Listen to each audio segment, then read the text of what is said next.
হাওড়া দিন সত্যনা হাওড়া আমার তো হ্যাঁ গাড়ি আছে চেয়ার তো নেই এখানে।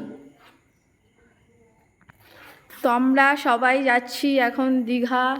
তো কে কে যাচ্ছি দেখো, এই যে দাদা হাই করে দে। হাই। এই যে যাচ্ছে,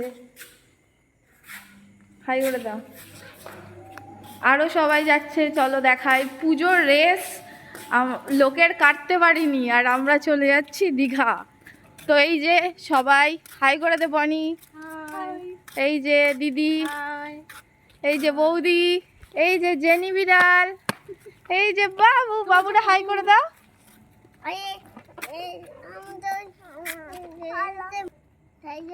আর এই যে আমি। তো আমরা এখন ট্রেন ধরবো। এখন বাজে ঘড়িতে কটা বাজে জানো তোমরা? এখন বাজে ঘড়িতে হলো, দেখে নাও, 12:43। তো আমরা এখন ধরবো হলো ট্রেন। তো আমরা হাওড়া যাব, এখন হাওড়া থেকে ট্রেন ধরবো। তো কে কে দীঘা যেতে চাও চলে আসো সবাই।